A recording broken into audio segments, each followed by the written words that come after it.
Good evening, all, and welcome back to Dark Fears. Tonight, I am bringing you something truly unsettling. 7 of the most disturbing Christmas horror stories ever documented. While the world celebrates with lights and carols, these tales remind us that the darkest nights of the year often hide the most terrifying secrets. From carolers who should not exist, to children who vanished in places they could never have entered. Each story in this collection is rooted in real accounts, police reports, and first-hand testimonies shared by those brave enough to speak. The identities have been carefully protected, and certain details altered to respect the privacy of the individuals involved. But the core of each experience remains intact, preserved exactly as it was told. These are not the heartwarming holiday stories you grew up with. These are the ones whispered in the aftermath, the ones that change lives forever, on what should have been the most joyful night of the year. If you are new to Dark Fears, make sure to subscribe right now for daily true horror content that will haunt you long after you close your eyes. Hit that notification bell so you never miss an upload, because when fear calls in the dead of night, you will want to be ready. Now, let us begin. My name is Ethan Walker, and this happened on Christmas Eve when I was 32 years old, living alone in a small rental house on the edge of a rural town. I had volunteered to work overtime at the local hardware store all week, mostly to avoid going home for the holidays. Christmas had never been kind to me. By the time I locked up the store that night, snow was already piling thick on the roads, the kind that swallows sound and makes the world feel empty. When I pulled into my driveway, the first thing I noticed was the porch light. It was on. I never left it on. Electricity was expensive, and I was obsessive about routines. I stood there in my car, engine idling, staring at that warm yellow glow cutting through the snowfall. Inside, the house felt wrong. Not broken into, just disturbed. The air smelled faintly metallic, like cold pennies.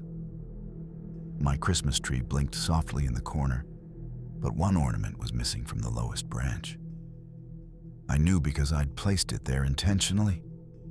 A cheap glass bell my mother had given me before she died. Then I heard it. A soft knock, not on the front door, from somewhere deeper inside the house. That was when I realized I wasn't alone. And whoever was inside knew it was Christmas. The knock came again, slow, deliberate, like whoever was doing it wanted me to understand they weren't in a hurry.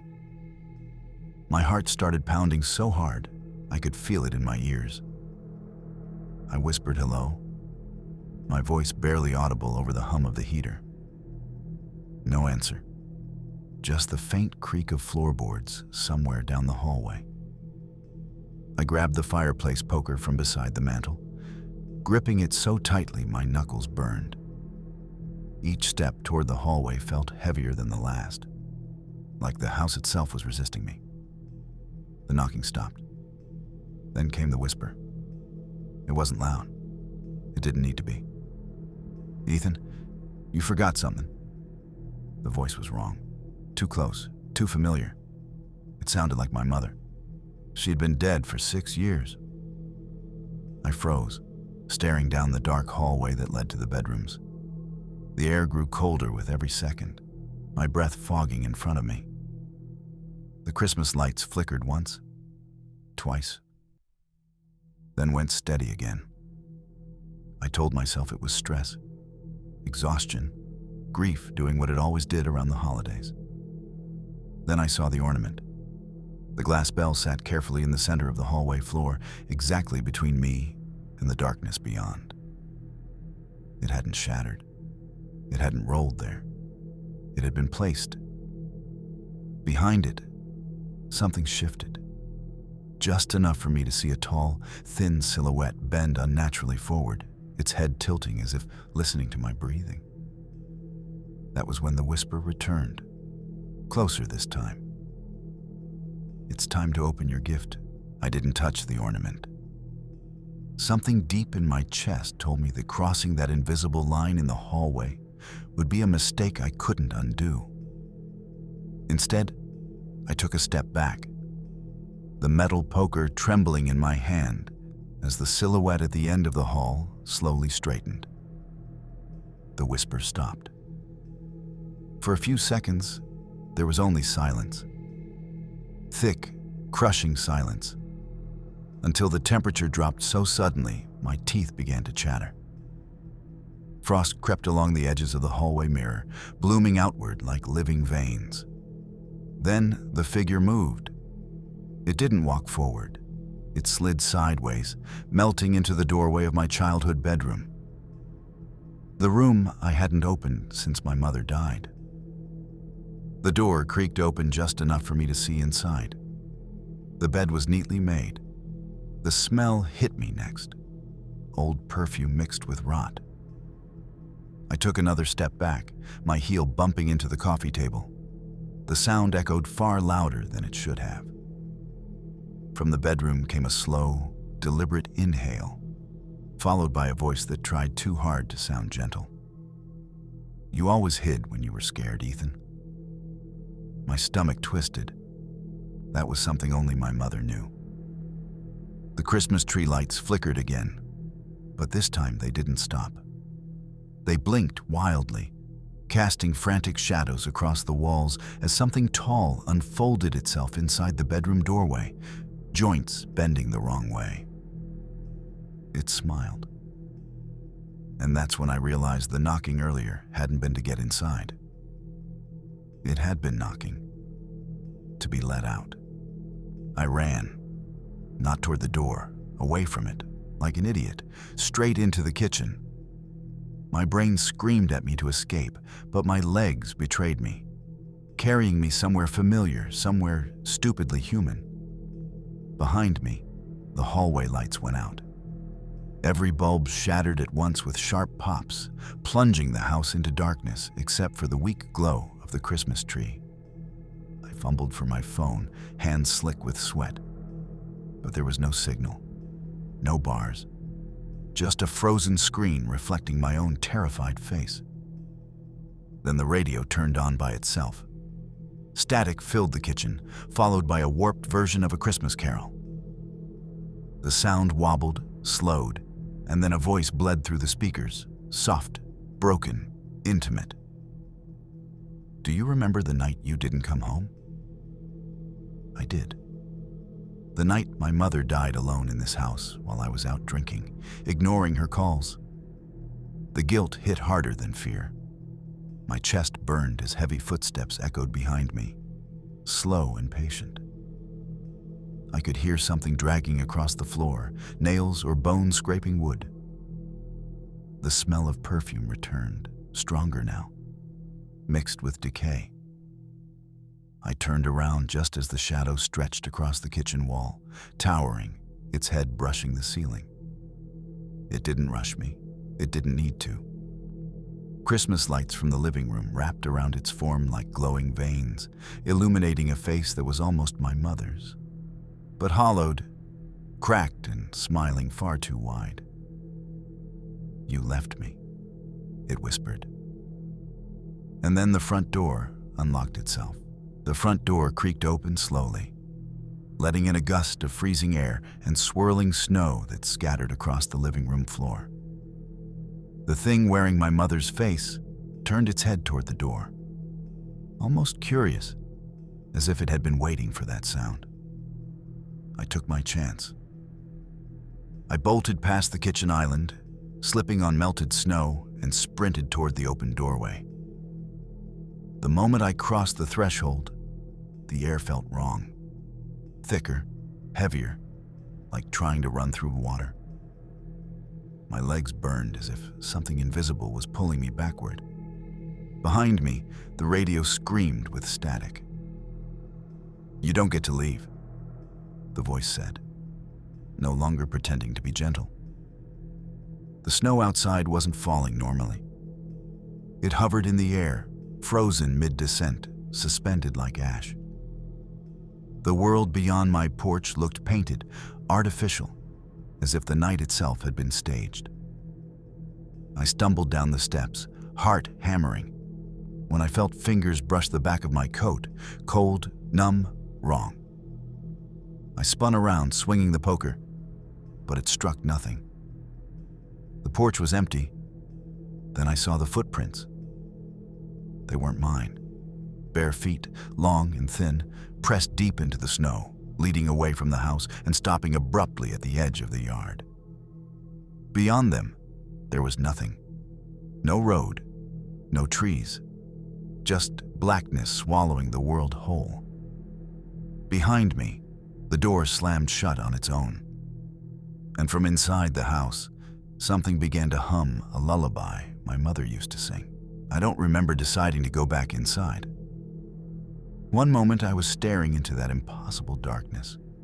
The next I was standing in my living room, snow melting into the carpet beneath my boots.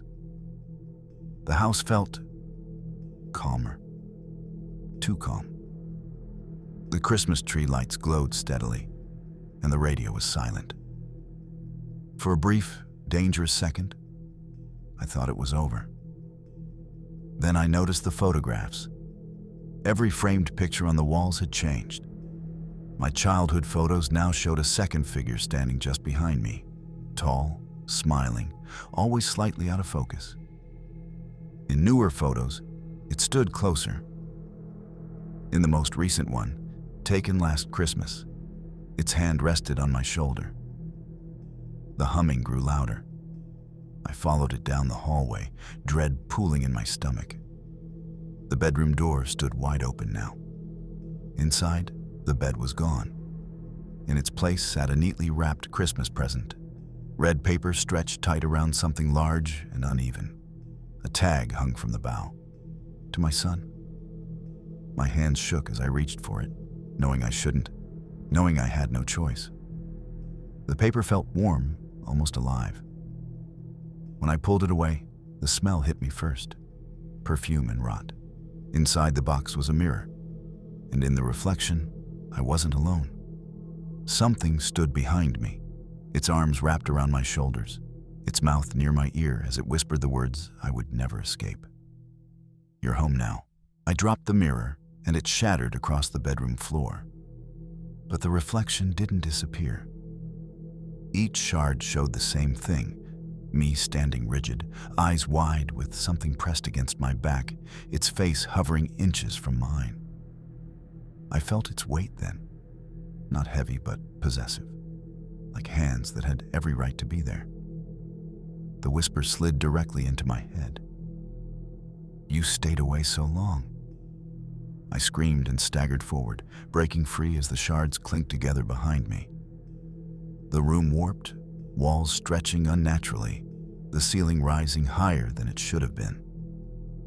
The house no longer felt like a house. It felt like a body breathing around me. The hallway narrowed as I ran, family photos peeling off the walls and falling like dead leaves.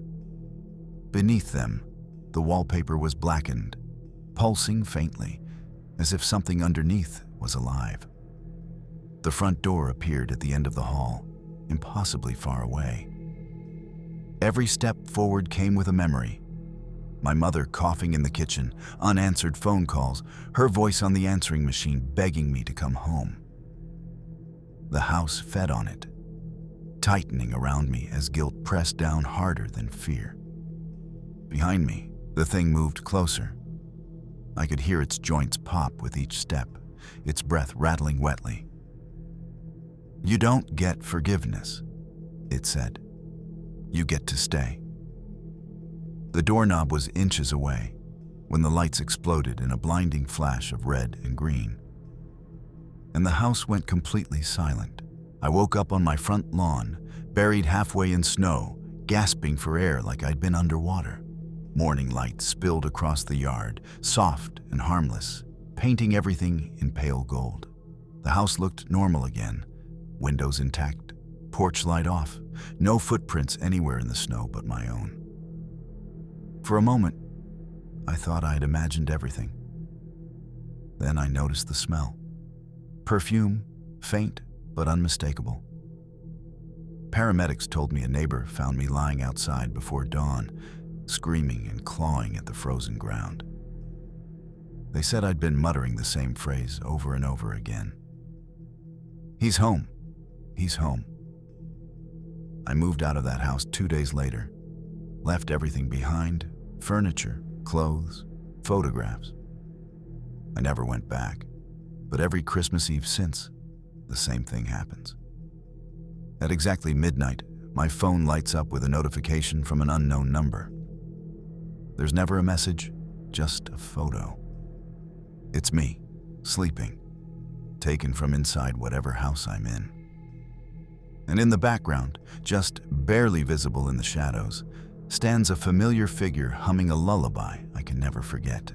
For years, I tried to convince myself the photos were a prank, some sick coincidence I couldn't explain. I changed numbers. I moved cities. I even spent one Christmas sleeping in my car in a grocery store parking lot, thinking a public place would keep me safe. It didn't matter. The photo always came. One year, I finally worked up the courage to reply. "Who is this?" I typed, my hands shaking as midnight ticked closer. The response came instantly. "I'm waiting." The smell of perfume filled my car, so strong it made my eyes water. The radio crackled to life on its own, cycling through stations before stopping on a familiar lullaby, distorted and slow. That was when I saw her in the rearview mirror. She stood in the back seat, bent at an unnatural angle, her face too close to mine. The reflection didn't match reality. When I turned around, the seat was empty.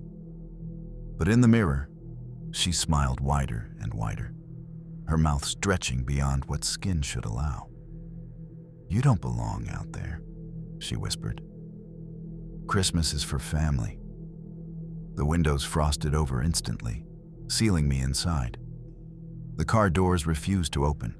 Snow piled up faster than it should have, burying the vehicle as if the world wanted to erase it. I understood then. She wasn't haunting the house. She was haunting me. Last Christmas, I stopped running. At midnight, when the phone buzzed, I didn't look at the screen. I already knew what it would show. Instead, I drove back to that house for the first time in years, guided by roads I swore I'd forgotten. The porch light was on. Inside, the house smelled the same, perfume and cold metal.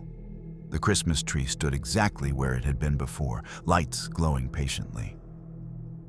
In the hallway, the glass bell ornament waited on the floor. I picked it up. The moment my fingers closed around it, the house sighed, walls relaxing like muscles unclenching. The shadow appeared at the end of the hall, taller than ever, but no longer twisted. She looked almost peaceful. "You came home," she said. I nodded, tears blurring my vision. "I'm sorry." The shadow stepped forward and wrapped its arms around me. This time, it didn't feel cold. They say the house burned down that night. Electrical fire. Total loss. No body ever found. Every Christmas Eve now, there's a porch light glowing in an empty lot at the edge of town. And if you drive past at midnight, you might see someone standing in the snow, humming softly, waiting for the door to open. My name is Rachel Monroe, and this happened when I was 27, during my first Christmas living alone. I had just moved into a narrow townhouse on the edge of an old neighborhood, the kind where the houses lean slightly toward each other like they're sharing secrets. I didn't know anyone yet, and honestly, I liked it that way. Christmas Eve was quiet. Snow drifted past the windows, the street lights glowing soft and orange, and for the first time in years, I felt at peace. Then the singing started. At first, it sounded distant, barely there, just faint voices drifting through the cold air. Christmas carols, slow ones, off-key. I smiled, thinking it was sweet, even comforting. The singing stopped directly outside my front door. I checked the time. 11:47 p.m. No one caroled that late. The voices began again, closer now, harmonizing in a way that felt rehearsed but wrong, like they were copying something they didn't fully understand. I peeked through the peephole. 3 figures stood on my porch. They wore long coats and scarves pulled high over their faces, but something about them made my stomach tighten. They weren't swaying or shifting their weight like people normally do. They stood perfectly still, mouths moving in unison. Their shadows stretched unnaturally long across the snow. When the song ended, all 3 lifted their heads at the same time and knocked. I didn't answer the door. I told myself that was common sense, but the truth was simpler. I was afraid. Something about the way they stood there, silent now, felt deliberate, like the pause was part of the performance. The knock came again. This time, all 3 knocked at once. I stepped back from the door, my heart racing, and that's when my phone buzzed. A notification from my neighborhood group chat. The message was from someone named Ellen, Unit 3B. Is anyone else hearing the carolers? Before I could reply, another message popped up. Do not open the door. The singing resumed, louder now, the melody slower, dragging each word until it barely sounded like a song anymore. I pressed my back against the wall as the lights flickered overhead. Then one of the voices broke away from the harmony. Rachel, it sang softly. I froze. I had never posted my name in that group chat. My phone buzzed again. A new message appeared, but it wasn't from the group. Unknown number. We just want to come inside. It's cold. I watched the doorknob turn slowly, testing, patient. Frost crept along the edges of the doorframe. I slid down the wall and sat on the floor, pressing my hands over my ears, but the whispers seeped through anyway, curling around my thoughts like smoke. The temperature in the house dropped fast, my breath puffing out in pale clouds. Every instinct told me to run, yet my feet felt glued in place. The group chat exploded with messages. They're on my porch now. They won't leave. They're saying my name. Then the messages stopped coming from one neighbor at a time, like lights going out on a street. The singing returned, but it wasn't Christmas music anymore. It was a low, droning chant that made my head throb. The walls vibrated with each note, pictures rattling on their hooks. I forced myself to look through the peephole again. One of the carolers had stepped closer to the door. The scarf slipped just enough for me to see skin that looked stretched too tight over bone. Lips cracked and bleeding as they mouthed the words.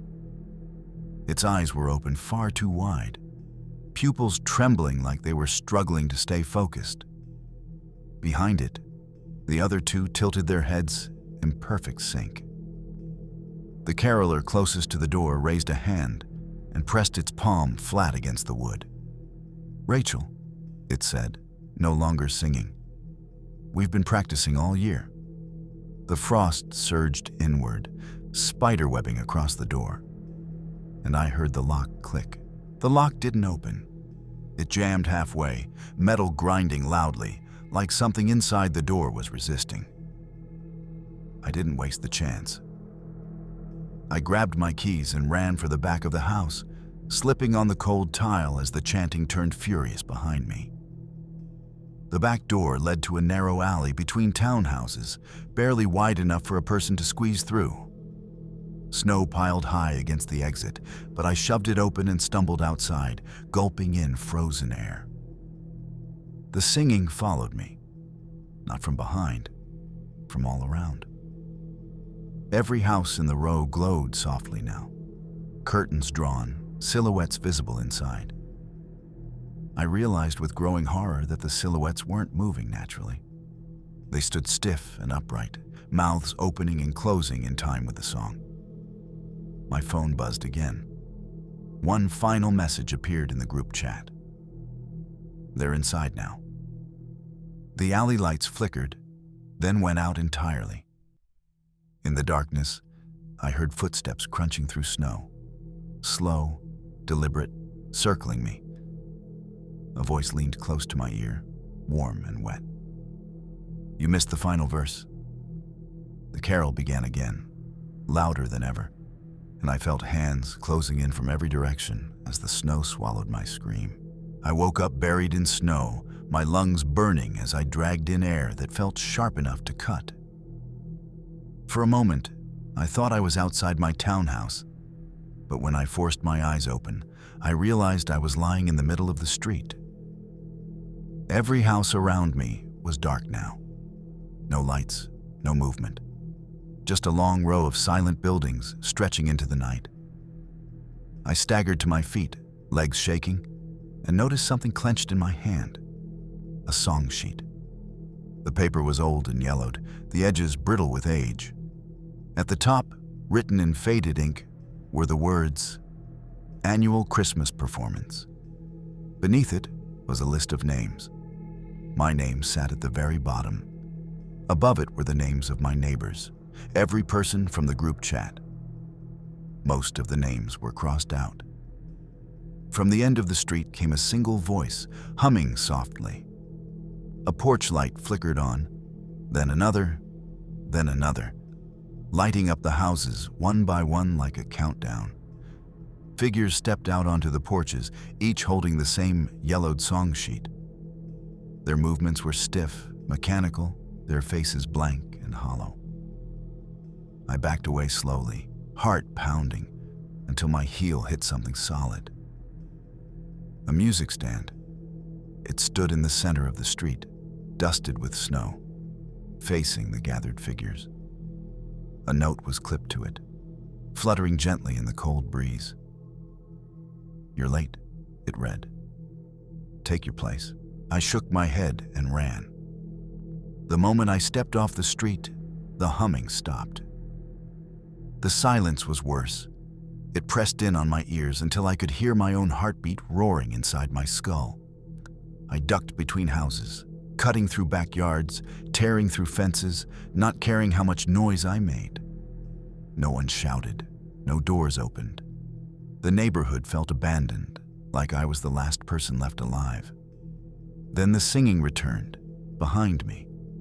Not footsteps, not breathing. Just voices, perfectly in sync, closing the distance without effort. I burst out onto the main road, waving my arms, screaming for help. A single car approached, headlights cutting through the snow.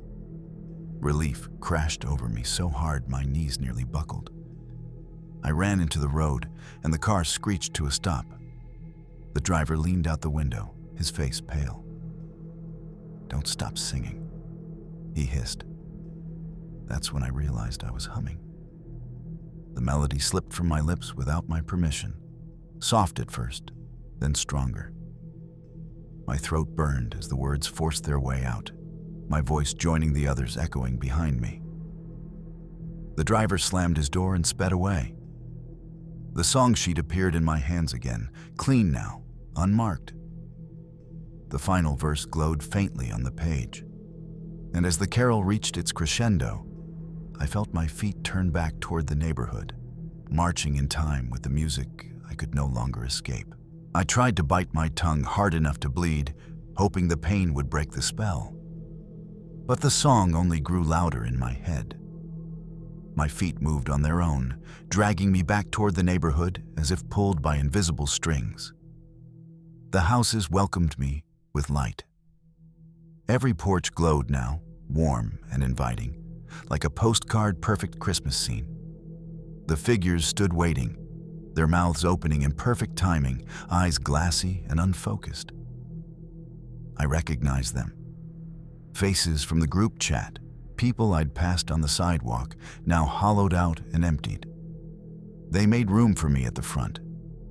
A conductor stepped forward, taller than the others, wrapped in a black coat dusted with snow, face hidden beneath a wide-brimmed hat. When it raised its arms, the carol swelled. richer and deeper than before. I was singing perfectly now. Every word slid into place, my voice blending so seamlessly I could no longer tell which sound was mine.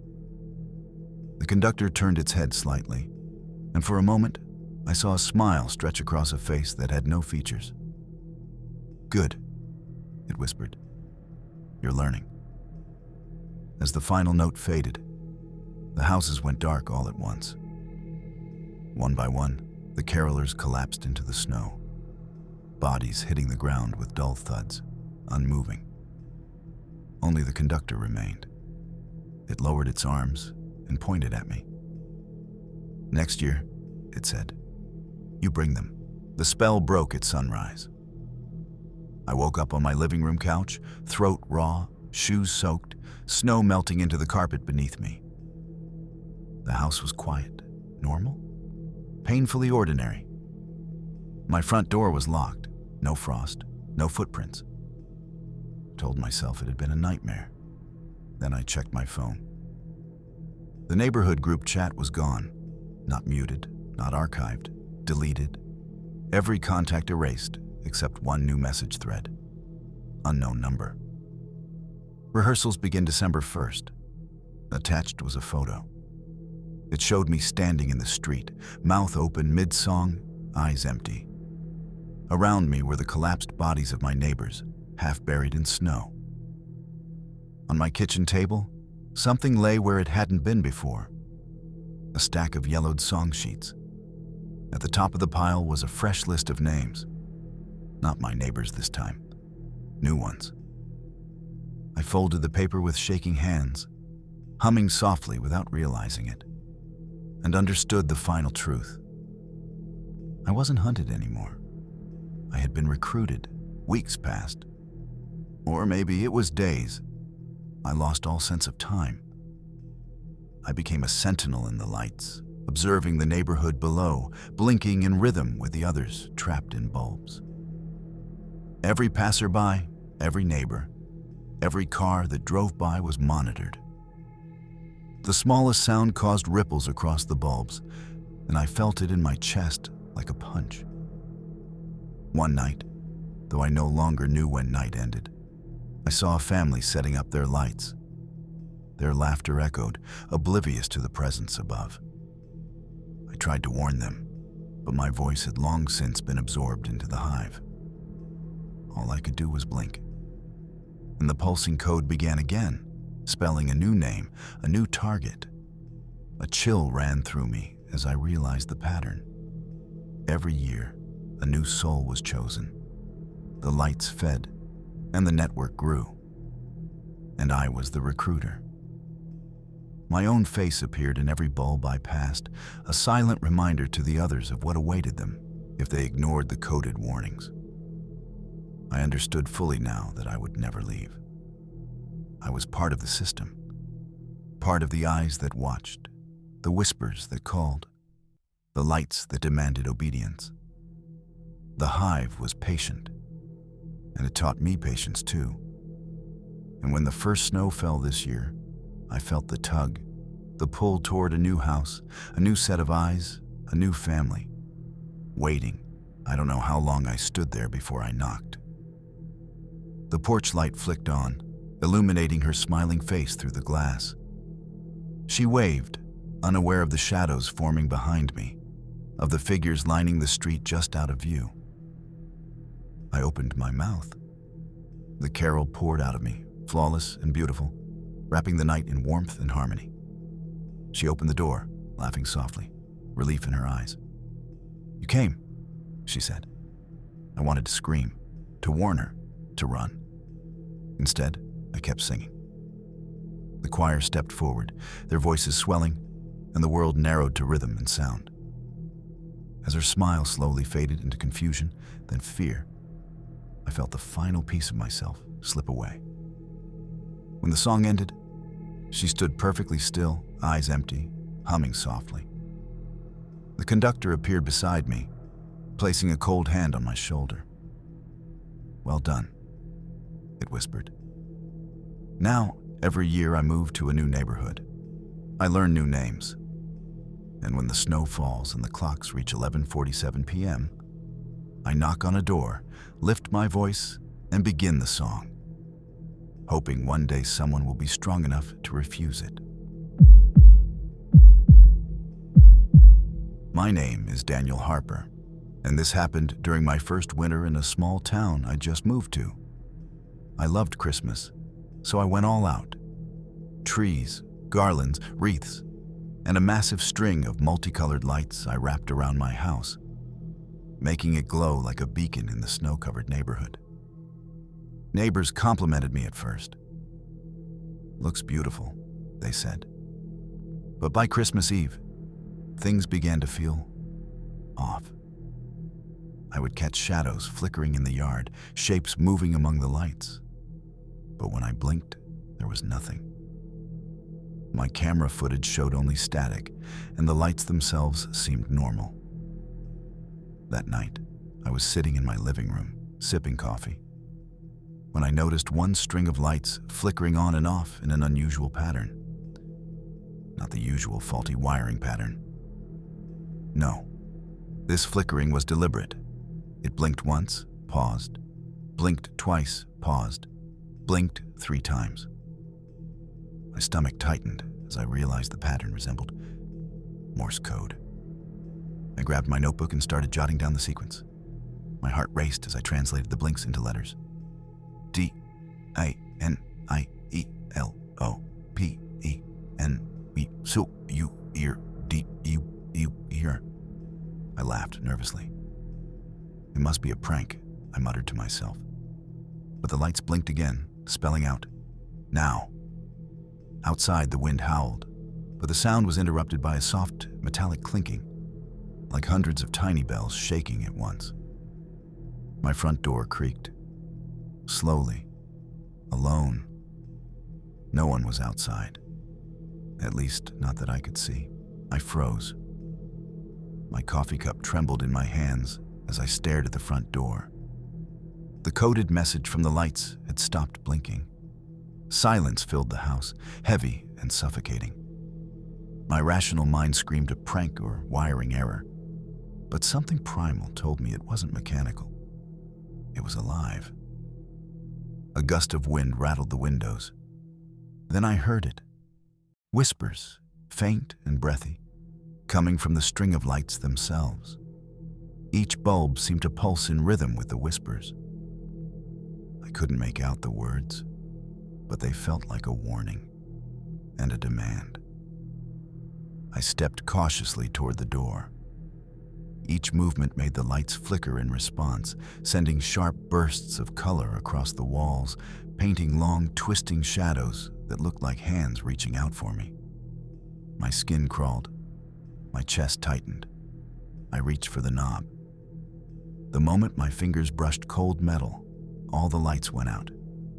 Complete darkness. I could hear nothing but my own shallow breathing and the faint, metallic jingling that had returned, circling me closer. I tried to pull back, but the door wouldn't budge.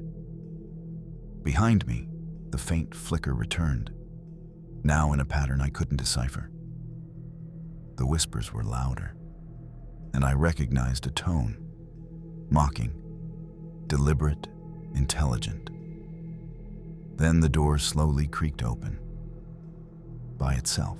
I stumbled backward as the door swung open wider, snow drifting into the entryway, like it had a mind of its own. My heart pounded as I tried to see outside. But the yard looked wrong. The snow was still falling.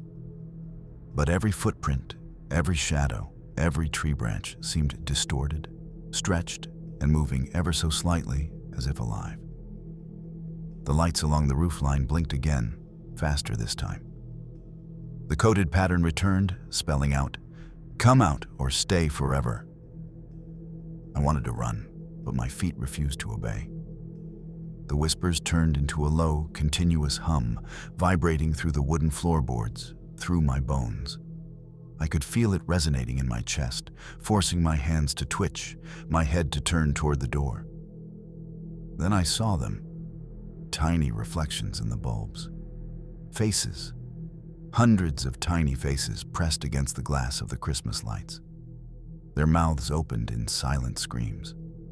Their eyes followed me, unblinking, pleading and accusing all at once. I screamed and slammed the door, but the lights didn't stop. They pulsed, sending bursts of color into the room, shadows stretching across every surface. The faces moved now, writhing, twisting, some disappearing only to reappear closer, larger, more detailed. I backed toward the staircase, realizing the lights weren't just observing, they were hurting me. Every bulb was a tiny eye, and every blink was a command. Then, the whispers synchronized into a single sentence. "We want you outside." I didn't want to leave, but the house itself seemed to push me forward. Each step toward the door felt heavier, the floorboards groaning as if resisting. My hands shook uncontrollably, and my breath came in visible clouds that clung to the air like smoke. Outside, the yard had changed entirely. The trees, the bushes, even the mailbox seemed to lean toward me, bending unnaturally, stretching long shadows that reached for my legs. The snow beneath my feet wasn't soft. It felt coarse, gritty, like fine glass, and it cut through my shoes with every step. The lights above me flashed in rapid succession, spelling another warning. Now. Then I realized the reflections weren't just faces anymore. They were moving, climbing the wires, leaving trails of colored light across the roof. The whispers became voices, muttering my name, mocking me. I ran across the yard, every fiber of my being screaming to escape. But the closer I got to the street, the more the lights on the house seemed to wrap around me, guiding me, pushing me toward the driveway. I turned my head and saw a shadow forming in the snow. A silhouette that shouldn't have been there. Tall, elongated, and humanoid, its hands reaching out toward the roofline. The whispers merged into a command. "Join us." I froze, and the lights blinked. Once, directly at me. I stumbled backward, but the snow beneath me seemed alive, gripping my shoes and pulling me forward despite my struggle. The lights above pulsed faster, almost frantic, and the shadows cast by the trees grew longer and thinner, twisting toward me like clawed fingers. The air smelled sharp, metallic, with a hint of something burnt. I tried to scream, but my voice caught in my throat. The hum from the lights was deafening now, vibrating through my skull and chest. I could feel it twisting my limbs, making me shiver uncontrollably, forcing my hands to twitch as though I were being puppeteered. Then, one of the bulbs on the roof flickered brighter than the rest. A small, distorted face emerged from the glass, staring directly at me. Its mouth opened wide, stretching beyond what skin should allow, and whispered my name. The sound wasn't human. It was hollow, echoing, like it came from inside my own head. The ground beneath me cracked lightly with a popping sound, and I realized snow wasn't the only thing moving. Branches, shrubs, even the mailbox had begun inching toward me, subtle but deliberate. The lights blinked again. Step forward. I couldn't resist. My legs moved automatically, one step, then another, until I was standing beneath the house, directly under the pulsing lights. The faces multiplied, hundreds now, pressing against every bulb, all watching, all waiting. And then the door slammed shut behind me with a deafening finality. I looked up at the house, and the lights began to flicker in unison, spelling a single word: belong. A shiver ran down my spine. The wind kicked up, blowing snow in circles around me, yet the falling snow seemed directed, forming a spiral leading straight to the roof. Every instinct screamed to run, but my feet stayed planted, rooted as if the ground itself had claimed me. The faces in the bulbs shifted, now grinning with grotesque satisfaction. Their eyes followed me in every direction. The tallest shadow from the yard emerged, stretching up to the roofline, merging briefly with the lights above. The humming intensified, vibrating through my chest, forcing me to step closer to the house. The snow around me seemed to pulse with energy, moving in rhythm with the lights, wrapping me in a frozen embrace. The metallic clinking came from everywhere at once, as if hundreds of invisible bells were shaking directly into my skull. I reached up, compelled, and touched the first string of lights. The moment my fingers made contact, the faces in every bulb jerked in unison, whispering my name endlessly. My vision blurred. The yard melted away. The snow, the shadows, the twisted trees, it all became one living, breathing entity. I realized with horror that I had become part of it, tethered to the lights, unable to look away, unable to resist. The world shifted around me. The yard disappeared. Shadows and snow blurred into an endless expanse of blinking lights, stretching far beyond the roofline. I realized I wasn't looking at a house anymore. I was inside the lights themselves. Each bulb was a miniature window, each face a prisoner staring out. And now, I was one of them. A low, resonant hum filled the space. It wasn't coming from the lights, it was the lights. The pulsing warmth and cold at once wrapped around me like a vice, and I felt my own consciousness stretching and distorting. The whispering voices multiplied, forming words I didn't want to understand. Join us. Forever. Belong. I tried to move backward, but there was no ground. No snow, no door. Just the endless flicker and me, tethered, unable to look away. Panic surged, and my stomach churned as I realized every movement I had made that night. The walking outside, touching the string, following the blinking code, was preparing me for this. Then a flash. A single bulb lit brighter than the rest, and the shadowy figure from the yard appeared again, tall, elongated, smiling. It beckoned with a hand that seemed to stretch impossibly long, and I felt myself being pulled toward the roofline, toward the heart of the blinking faces. I screamed, but the lights swallowed the sound. The whispering coalesced into a single sentence, chilling me to the bone. You are ours now, I struggled, thrashing against invisible bonds. But every motion only made the lights pulse faster, as if mocking me. My reflection appeared in each bulb, stretching and distorting, showing multiple versions of me screaming silently.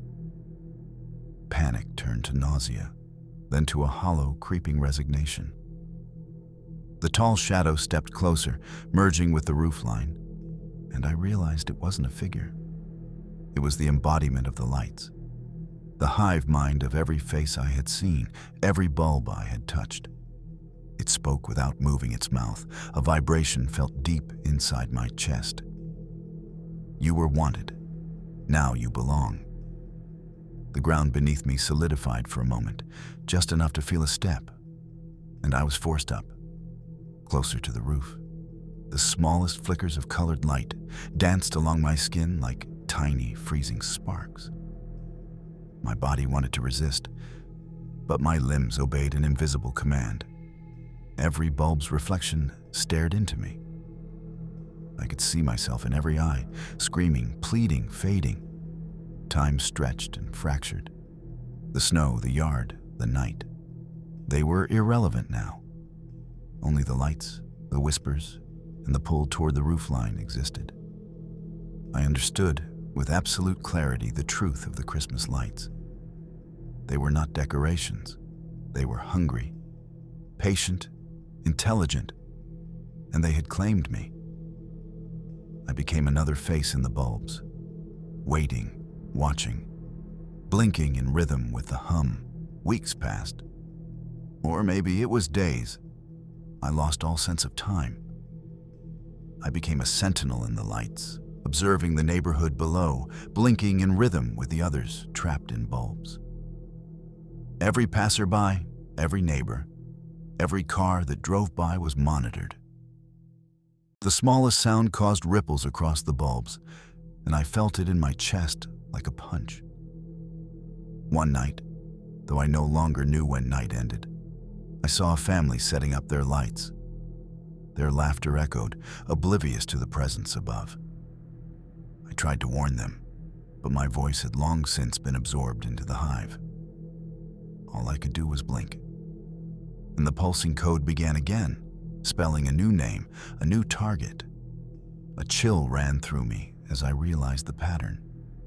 Every year, a new soul was chosen.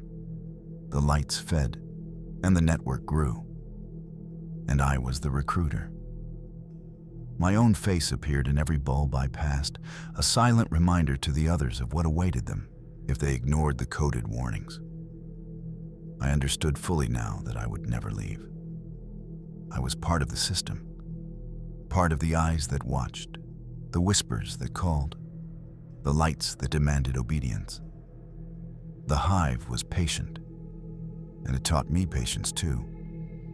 And when the first snow fell this year, I felt the tug, the pull toward a new house, a new set of eyes, a new family. Waiting, the snow settled on the rooftops below, pristine and deceptive, hiding the hunger that lurked in the strings above. I blinked, and the lights pulsed in perfect synchronization, ready to claim the next. My mind, now inseparable from the network, understood every flicker, every coded blink, every whispered command. I could see the patterns forming, the paths the new victims would take. I watched them unknowingly approach the house, smiling, laughing, unaware that the lights were already watching, already learning. The network pulsed in anticipation. A tiny flicker caught my attention. The smallest bulb on a nearby tree blinked twice, then 3 times, spelling my old name, D-A-N-I-E-L. I realized the hive never forgets its own. I was both prisoner and recruiter, a bridge between the living and the hungry lights. When the snowstorm began, a thin veil of white over the neighborhood, I pulsed along with the rhythm of the lights. Every reflection, every bulb, every eye focused on one thing, the next soul to join us. And I would lead them, as I had been led, blinking in the darkness, silently whispering their name, waiting until they obeyed. The lights were patient, I was patient. And together, we would always watch, always wait, until the next Christmas. My name is Elena Marlowe, and this happened during my first Christmas alone in my new apartment. I had just moved to a quiet town for work, and the loneliness was sharp around the holidays. To cheer myself up, I bought a small pine tree, decorated it with lights, and placed a single, neatly wrapped gift underneath. It wasn't for anyone, just a little self-love in a cardboard box. That night, I heard something strange, a soft shuffle from the living room. I froze, thinking maybe it was the heater or a draft. The apartment was tiny, every sound echoed. But then I heard it again, a whisper, almost inaudible, coming from the tree. I leaned closer. The lights on the tree flickered in rhythm, like someone tapping out a message. My heart raced. I wasn't expecting anyone. I was alone. And yet, something, or someone, was in the apartment with me. I cautiously picked up the gift, shaking. The wrapping paper was pristine, but the box felt unnaturally heavy. I ripped the paper open and found another smaller box inside. My hands trembled. On top of it, a note. Do not open until midnight. I stared at it, confused and unnerved. A chill ran down my spine. I didn't know who had left it or how. but something about the message felt wrong, like it was alive, watching me, waiting. I tried to ignore it, but I couldn't. Every time I glanced at the tree, the lights seemed to pulse, almost like they were breathing. The hum of the apartment grew heavier, louder, pressing against my ears. I felt an almost imperceptible movement in the air, like someone brushing past me when no one was there. The smaller box in my hands vibrated slightly, as if reacting to my attention. I set it back under the tree, trying to convince myself it was just stress, just the isolation getting to me. But the shadows seemed to grow thicker in the corners of the room, gathering near the tree. I checked the windows. Locked. No signs of entry. My phone lay on the couch. No notifications, no calls, nothing. The apartment was empty. Too empty. I glanced at the clock. 11:55 p.m. My heart pounded.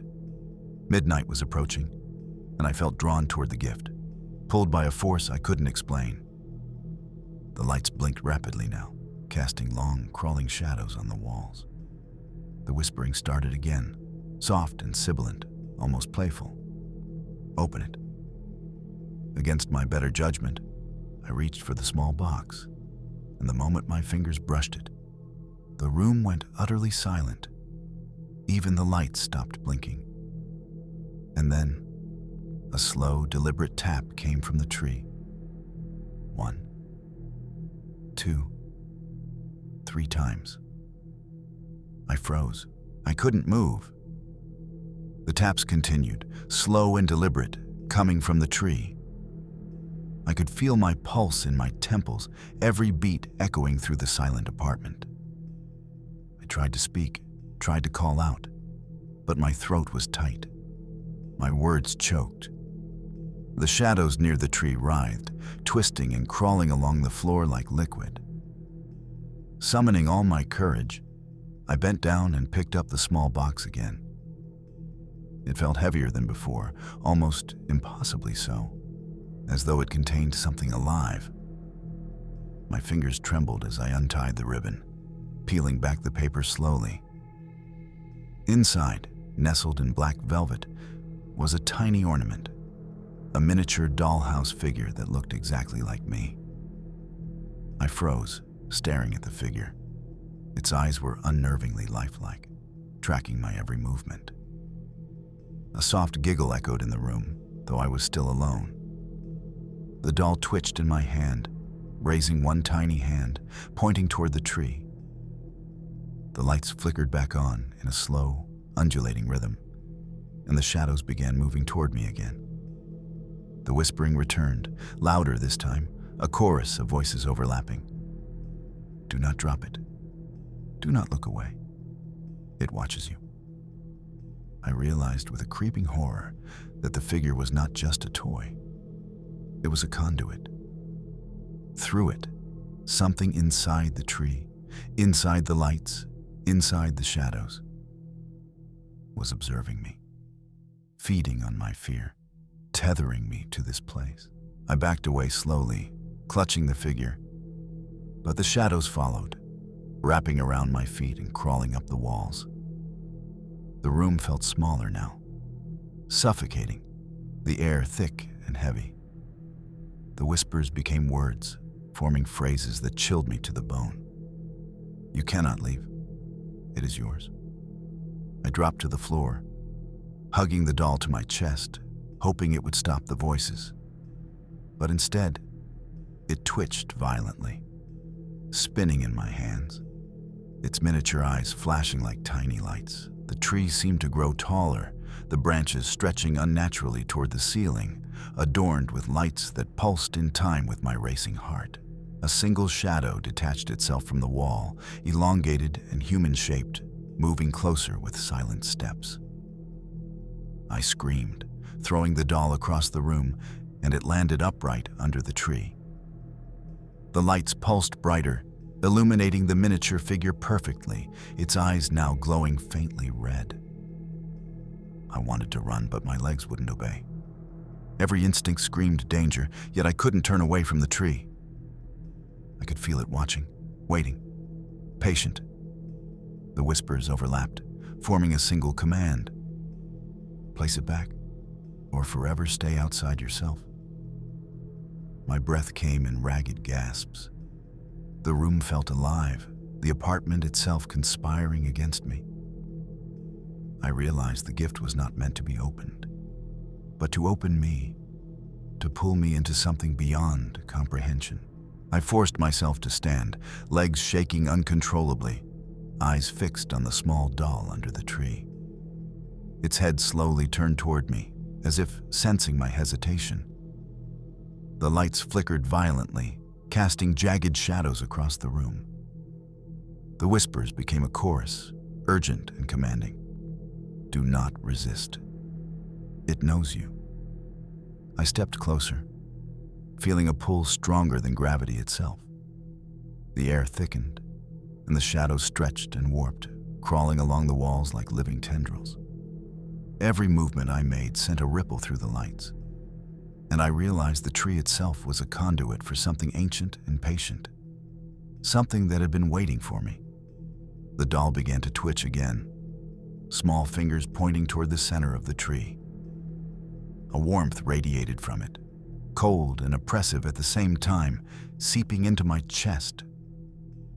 I wanted to throw it away, but my hands obeyed the pull, carrying it back to the tree.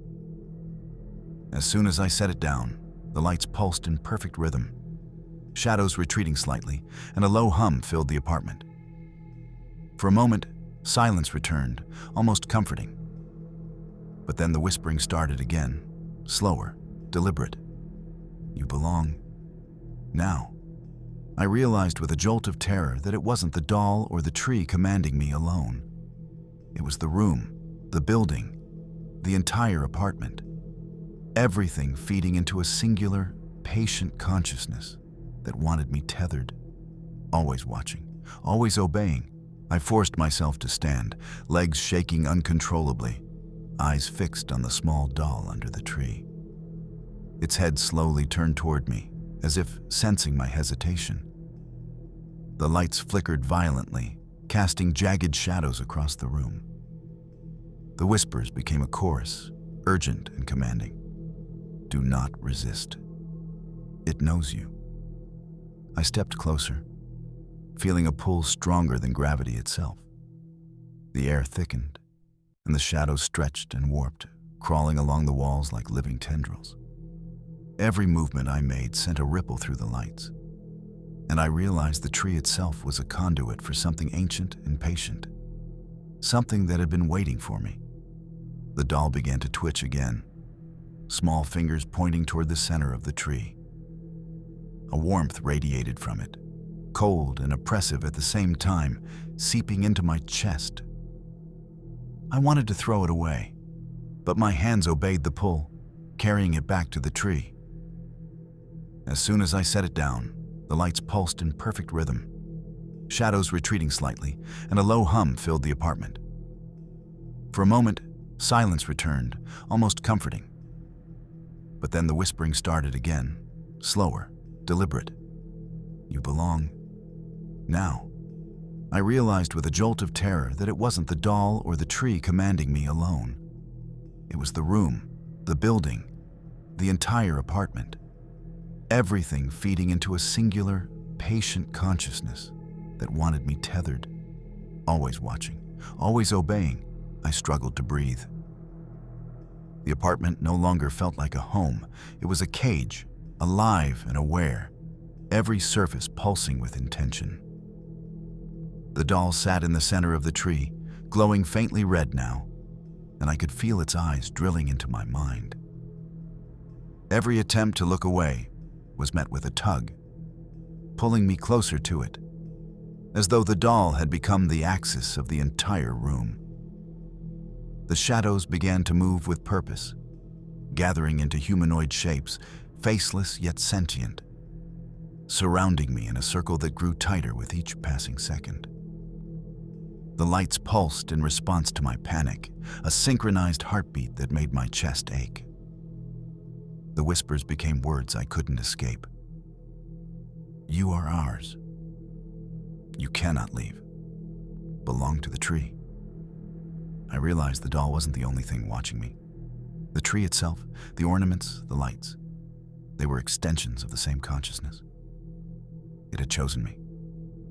My pulse raced, yet I felt an irresistible compulsion to obey, to kneel before the tree, to acknowledge the gift as its vessel.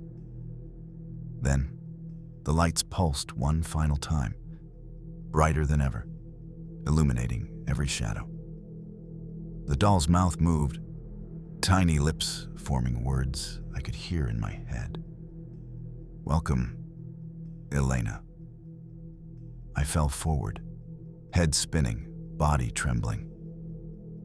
The apartment faded into darkness, leaving only the tree, the doll, and the suffocating presence of whatever had claimed me. When I opened my eyes, the apartment had changed. The walls stretched, bending unnaturally, the ceiling looming high above me. The tree towered, impossibly large, its lights pulsing in slow, deliberate waves. The doll, now at its center, glowed brighter, every eye reflecting a tiny, twisted version of myself. I tried to move, but my legs refused. I could feel tendrils of cold energy wrapping around me, anchoring me to the tree. The whispers returned, louder now, overlapping into a chorus of dozens of voices. You are ours, forever, under the tree. The ornaments twisted and turned, forming distorted faces that grinned at me, mocking, expectant. The air was thick, almost viscous, making every breath a struggle. Every instinct screamed to run. Yet my body remained fixed, kneeling in front of the tree as though compelled by some invisible force.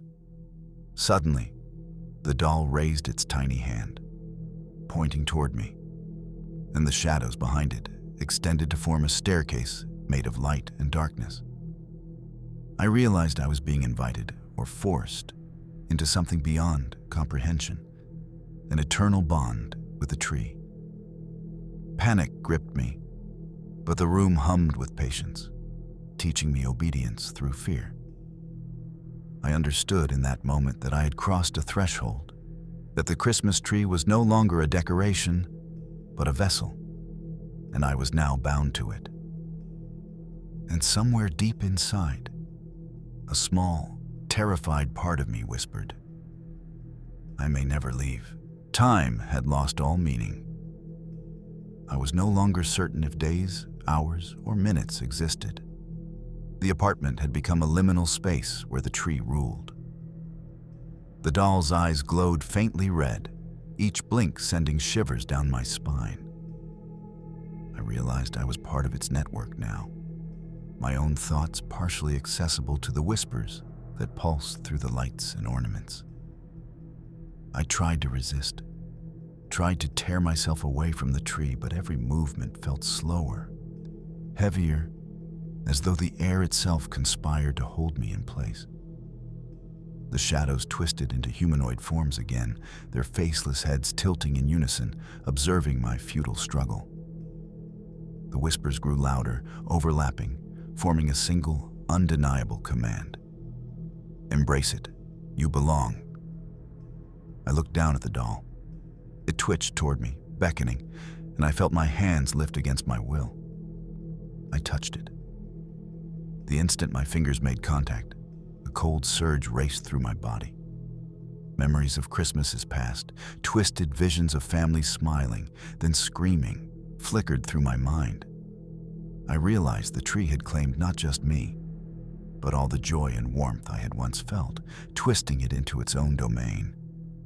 I fell to my knees, gasping, unable to look away. The lights pulsed in rhythm with my heartbeat, shadows stretching longer, deeper, and the whispering became a chorus. Forever under the tree, Elena belongs. And for the first time, I understood that the tree's patience was infinite, its hunger unending. Then the final shift occurred. The apartment dissolved into darkness, leaving only the tree, the doll, and me. My body felt weightless, yet tethered, as if floating within the tree itself. The whispers became my voice, repeating commands I did not choose. Watch, wait, belong. The ornament's distorted faces stared at me. Each blink of the lights sent tiny jolts of energy through my body, binding me further, connecting me to the consciousness of the tree. I realized with terror that I was no longer a visitor. I had become a part of it, an eternal observer, just like the doll had become, just like the countless others the tree had claimed over centuries. A faint snow glow from the outside peeked through what used to be the window, but it was irrelevant now. I could see the world below through the lights, every neighbor, every passerby, potential prey. My mind screamed silently to escape, but my body obeyed the pulsing rhythm of the tree, a prisoner and a sentinel at once. And I knew the cruel truth. Every Christmas, someone else would place a gift under that tree, and I would watch, wait, and guide them, just as I had been guided. The apartment, the tree, the doll, they were all one. I was part of it forever. No escape, no rescue, only the silent gift under the tree, waiting. My name is Marcus Reed, and this happened during my first Christmas in the old Victorian neighborhood I had just moved into. The streets were quiet, dusted with snow, and the warm glow from the street lamps barely penetrated the foggy winter night. I was alone in my apartment, enjoying a quiet evening with some old vinyl records, when I first heard it, a faint singing carried on the wind. At first, I thought it was a distant carol from a neighbor, but as I listened, I realized the melody was wrong. Discordant, stretched in strange ways, and almost hypnotic. It came closer, step by step, yet no footsteps hit the snow. My apartment window rattled lightly as if a shadow were pressing against it, moving in rhythm with the song. I pressed my face to the glass and saw a figure standing in the street below. Tall, gaunt, wrapped in a dark coat, holding what looked like a lantern. Its face was obscured by shadows, but its mouth moved in perfect sync with the chilling carol. I wanted to call out, but my voice froze. Every instinct screamed that something was terribly wrong. The figure raised a gloved hand and pointed directly at my window, and I felt a shiver run down my spine. The singing paused for a fraction of a second, and then resumed, louder, more insistent, filling every corner of my apartment with its unnatural resonance. I stepped back from the window, my heart hammering, but I couldn't tear my eyes away. The figure was moving now, gliding rather than walking, following the edge of the street in perfect silence. Yet the carol's notes seemed to originate from its lips.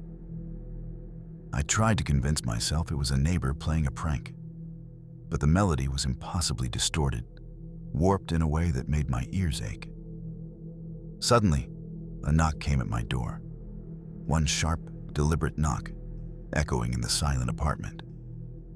My stomach sank. I wasn't expecting anyone. I hadn't told anyone I'd moved in. I glanced back at the window.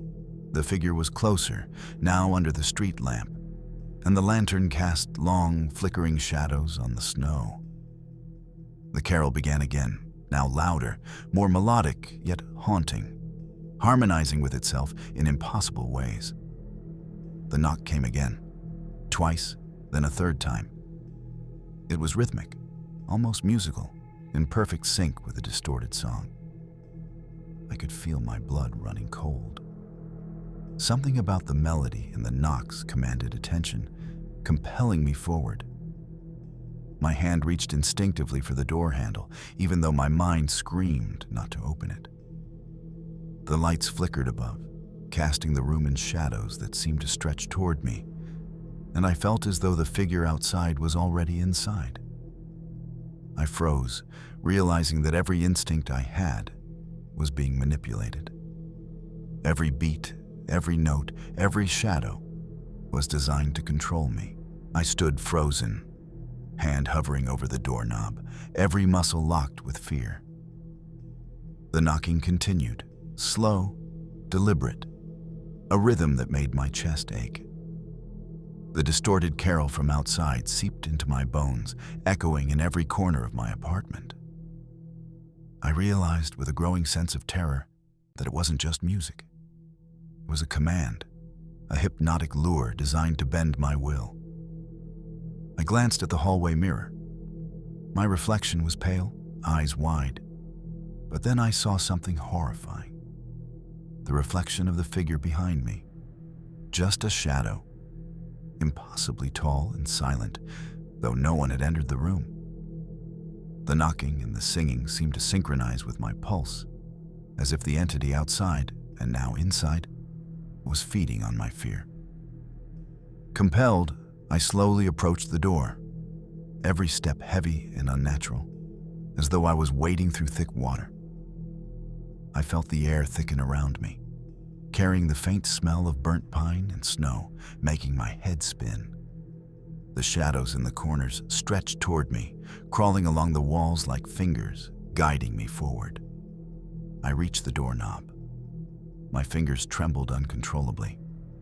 The caroler outside raised the lantern high, and the light spilled into my apartment, painting every surface with elongated, flickering shadows.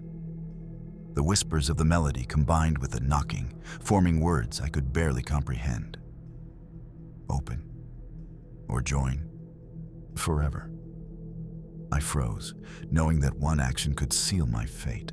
The fear was suffocating. I couldn't breathe, yet every instinct drove me closer to the door. My trembling hand finally grasped the handle. The moment I did, the knocking stopped. Silence fell, heavy and unnatural, pressing against my eardrums. Then came a whisper, soft but insistent, curling through the room like smoke. Do not resist. You belong. The air grew icy, and a sudden gust from the cracked window made the curtains whip violently. The lantern outside swayed as if alive, casting jagged, elongated shadows that danced across the apartment walls.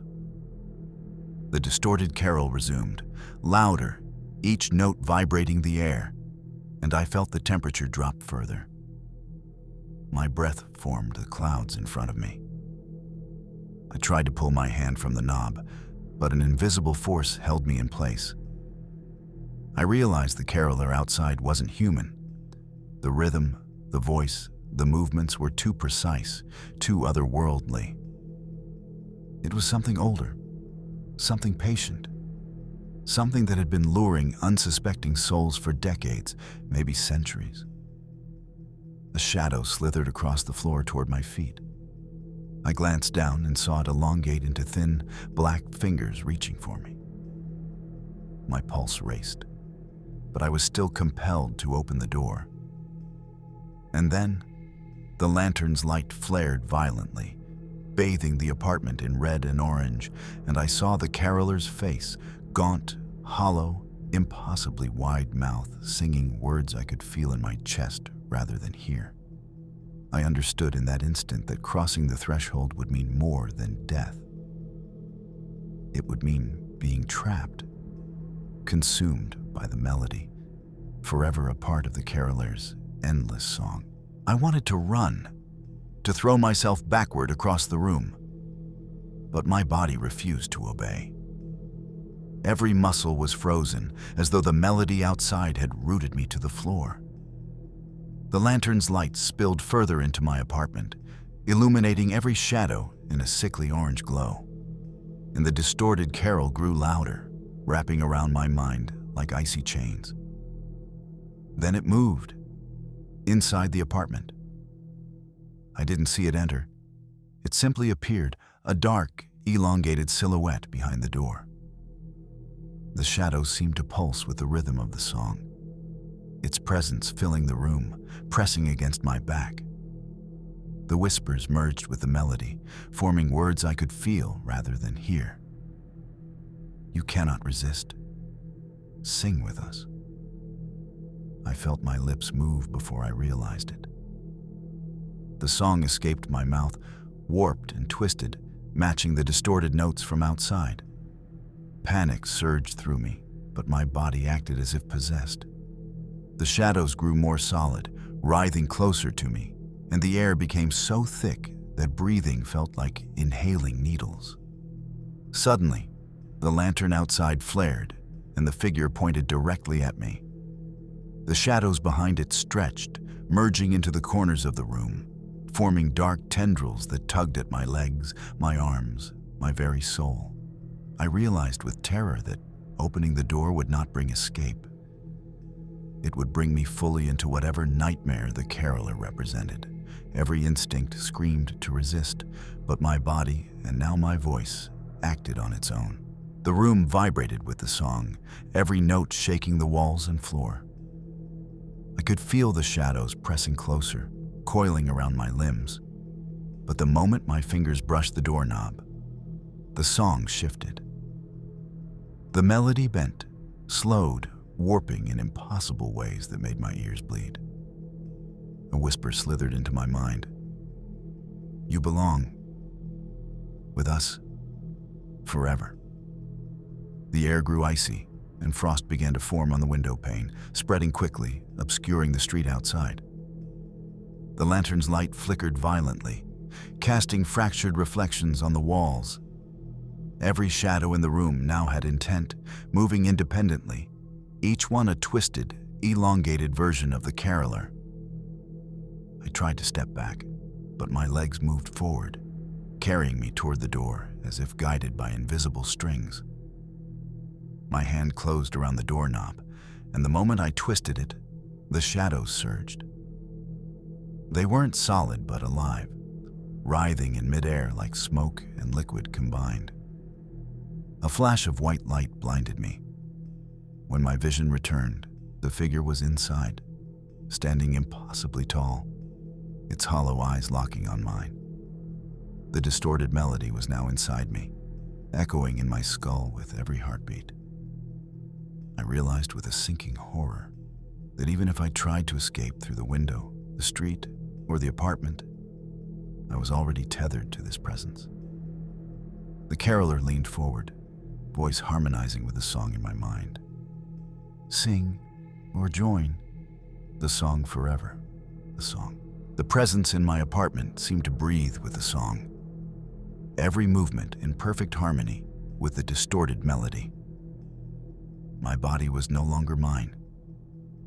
My lips continued to form the notes, warped and unnatural, while my mind screamed in silent terror. The shadow behind the caroler stretched toward me, twisting like smoke, trying to merge with me, to pull me entirely into its domain. I tried to shut my eyes, but the melody penetrated them.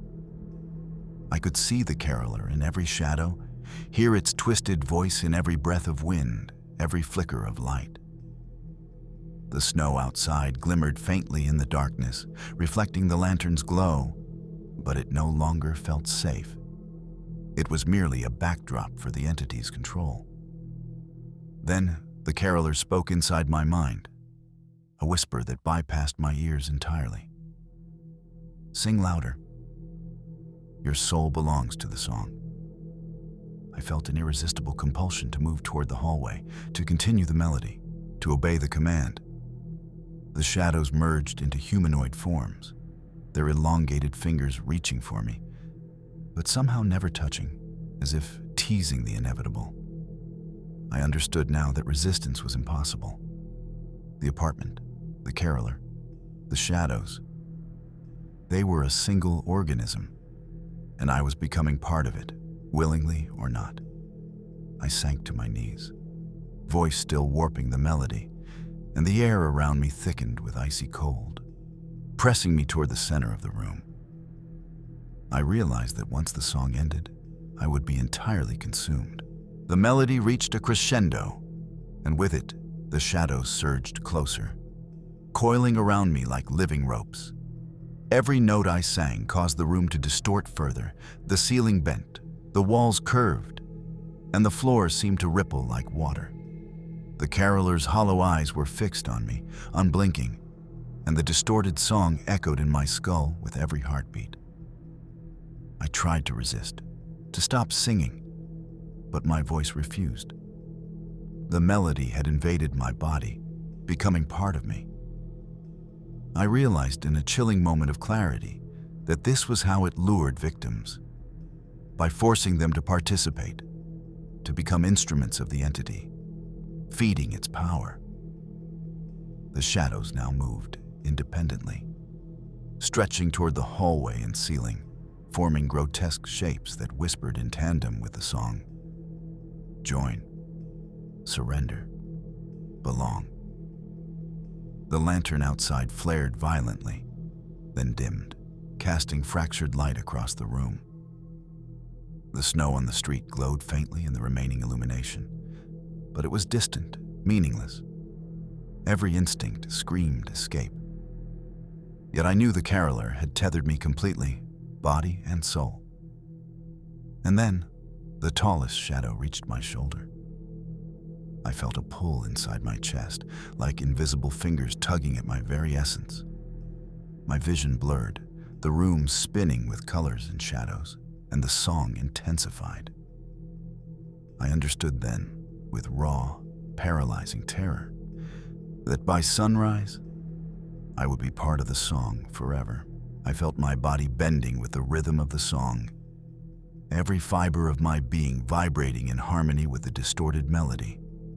The shadows had now completely encircled me, pulsating with an unnatural life, their elongated forms merging and separating in a fluid, horrifying dance. The caroler's hollow eyes were fixed on mine, unblinking, penetrating deeper than any stare I had ever felt. My lips moved on their own, singing notes I had never heard, each one carving a groove of cold into my chest. The shadows pressed closer, brushing my skin, their touch more like ice than matter. The apartment itself had become an instrument, walls vibrating with the sound, floorboards resonating in rhythm. I realized in sheer horror that I was no longer alone. I had become part of the song, an extension of the caroler, trapped in an unending loop of music and fear. A flash of crimson light from the lantern pierced my vision. The shadows froze for a heartbeat, then surged even faster, tugging at me with relentless persistence. My mind screamed, but my voice continued, warped and unnatural, carrying the melody outside the apartment into the cold, empty street. I understood then that the caroler had been waiting for someone to complete the song, and now I was it. The whispers overlapped into a single, sinister command. Sing, forever, or join. The melody. I felt my identity slipping, dissolving into the music, my consciousness tethered to the shadows and the caroler forever. Then, in a moment of unbearable clarity, the caroler smiled, or rather, the hollow suggestion of a smile. The shadows pulled tight around me, but instead of consuming, they merged with my form. I could feel every note of the song embedded into my being, my breath now part of the melody, my heartbeat synchronized with its rhythm. The room dissolved completely. The apartment, the walls, the floor, they no longer existed. Only the caroler, the shadows, and I remained, suspended in a liminal space of sound and darkness. The song pulsed through me, eternal, inescapable, a living force with infinite patience. I realized that any resistance had been futile. The melody claimed all who heard it, bending their wills, their bodies, their souls. Outside, the street was silent again. No one would notice the absence of the new tenant or the distorted music lingering in the night. The caroler's hollow eyes, fixed on me, whispered the final, inevitable truth. Now, you sing with us, forever. And with that, I felt my identity fragment, my sense of self bleeding into the melody. I had become another voice in the endless chorus, trapped, tethered, and bound to the caroler for all eternity. Every Christmas henceforth, I would be there, invisible yet present, waiting for the next listener to stumble into the song, unable to resist, unable to escape. No dawn would ever free me. The melody would endure, and so would I, forever lost within it.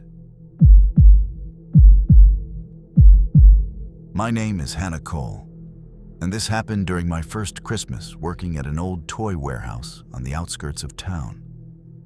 The building had been abandoned for decades before it was repurposed, and there were whispers among my co-workers that strange things had occurred there long before our time. That night, the snow fell thick and heavy, blanketing the streets in silence, and the warehouse was eerily still. I was alone, sorting boxes of toys for the holiday display, when I heard it, a low, rasping chuckle echoing through the empty hallways. At first, I thought it was just a coworker pulling a prank, but the laughter was slow, deliberate, and not human. The fluorescent lights flickered, casting long, jittering shadows across the stacks of boxes. My skin crawled, but curiosity, or perhaps foolishness, pushed me toward the sound. At the end of the aisle, I saw him, an old man in a tattered Santa suit, sitting perfectly still atop a pile of boxes. His face was obscured by shadow, but the corners of his mouth curled unnaturally, a grin that didn't belong on a human face. His eyes, when they flicked up to meet mine, were hollow, empty, yet piercing, as if he could see not just me, but every thought I had ever had. He lifted a gnarled finger, pointing directly at me. My heart pounded in my chest, and every instinct screamed to run. But before I could move, the whisper came, soft and deliberate. "You've been chosen, Hannah." I froze, unable to tear my gaze away from the forgotten Santa. The boxes around him seemed to hum, a low vibration that reverberated through the floor and up my legs. The old man, or whatever he was, didn't move. Yet I could feel a presence radiating from him, an invisible pressure pressing against my chest. The laughter returned, quieter this time, almost a whisper, echoing from the far corners of the warehouse. I tried to call out, but my voice caught in my throat. The tattered Santa raised both hands slowly, and I noticed that his gloves were worn to the point of revealing skeletal fingers beneath. Each movement was deliberate, purposeful, designed to draw me in. A cold draft swept through the aisle, carrying the faint smell of burnt pine and decaying wood. The lights flickered violently, casting the old man's shadow enormous across the walls, stretching and bending as if it had a life of its own. I took a step back, but the floorboards seemed to pull me forward, guiding me toward him. Then I noticed the toys around him, dolls, stuffed animals, figurines, all arranged in a circle. Their faces were twisted into expressions of horror, eyes wide and glassy. A chill ran down my spine as I realized that the circle wasn't for decoration. It was a trap. The Santa's whisper slithered through the air, curling into my mind. "Come closer, Hannah. It's your turn." Every instinct screamed at me to run, but my feet felt rooted to the floor. The warehouse seemed to stretch, aisles elongating into shadowed corridors that led nowhere. The tattered Santa remained perfectly still atop the boxes, but I could feel his presence expanding, filling the entire space. The toys around him shifted slightly, as if nudged by unseen hands, their glassy eyes glinting with malicious intent. A cold whisper slithered through the air, brushing against my ear. "Closer. Closer, Hannah." I stumbled forward involuntarily, heart hammering. The skeletal fingers of the Santa pointed toward the circle of toys. Their heads seemed to turn toward me, moving unnaturally, following my every step. I tried to resist, but the air itself felt alive, pulling me toward the center of the circle. Every beat of my heart synced with the subtle, malevolent rhythm vibrating from the old man. The shadows from the shelves stretched, converging toward the Santa, pulsating with life. My vision blurred as panic gripped me. I realized the warehouse was no longer a physical space. It had become a stage, a trap designed specifically to ensnare anyone foolish enough to come close. The Santa's hollow eyes met mine again, and I felt a force gripping my mind. Thoughts I had never shared seemed to spill involuntarily, visible to him, readable in ways that defied reason. The whispers intensified. "You cannot leave, Hannah. You belong to the forgotten." The temperature dropped suddenly, icy tendrils snaking along my spine, making my skin crawl. My breaths came out in foggy puffs, and the sound of the old Santa's whispering seemed to echo in multiple directions at once. The toys around him shifted violently, their faces twisting into grotesque, impossible expressions, grinning and screaming simultaneously. I tried to step back, but the floor seemed to stretch beneath me, leading me forward with every instinct my body had. The skeletal fingers twitched, beckoning, and a low hum emanated from the circle of toys. It was a vibration I felt in my chest, resonating deep within my bones. Suddenly, the Santa rose to his feet, impossibly tall, the tattered fabric of his suit stretching unnaturally. His eyes, hollow, endless voids, locked onto me. Shadows from the corners of the warehouse twisted, merging into tendrils that crept toward me, tugging at my sleeves, my hair, my very being. I realized with mounting horror that this was no ordinary spirit or deranged man. It was a predator, patient and ancient, feeding on curiosity and fear alike. The whispers wrapped around my mind, every word a command I could neither resist nor fully comprehend. Step into the circle, Hannah. Become one with the forgotten. The icy pull increased, and I felt my body leaning forward, drawn inexorably toward the circle of toys and the impossible Santa looming above. Resistance was no longer an option. I stumbled into the circle of toys, each step feeling heavier than the last, as if invisible chains were wrapped around my ankles. The air was thick, charged with a malevolent energy that made my skin prickle and my teeth chatter. The toys seemed to shift closer, their tiny faces twisted into permanent expressions of terror, mouths opening in silent screams. I realized, with cold dread, that they were not merely objects. They were vessels, remnants of those the Santa had claimed before me. The tattered Santa towered over me now, skeletal fingers twitching, beckoning me to kneel. The whispers had grown into a chorus, each voice harmonizing with the distorted melody that filled the warehouse. The sound penetrated my chest, vibrating through my ribs, making it impossible to think. Every instinct screamed to resist, but my body obeyed the invisible command, moving me closer to the center of the circle. A flash of movement caught my eye. Shadows stretched and writhed across the floor, crawling toward me, merging with the toys, connecting them to the Santa. I felt a tug at my mind, as if unseen hands were probing, inspecting, testing my resolve. The old man, or whatever he was, leaned closer, voice like gravel in my mind. "Do not fight it, Hannah. Your soul is for the forgotten." Panic and disbelief collided with a chilling clarity. I was no longer a visitor. I was the prey, trapped in a ritual older than the warehouse itself. The Santa's presence pressed down on me, heavy and suffocating, and I felt the floor beneath me shift, tilting slightly as if the warehouse itself were alive. The toy's eyes reflected the faint light of the flickering bulbs, each gaze a cold accusation, a reminder of the souls trapped before me. My hands shook violently, yet I could not stop moving forward.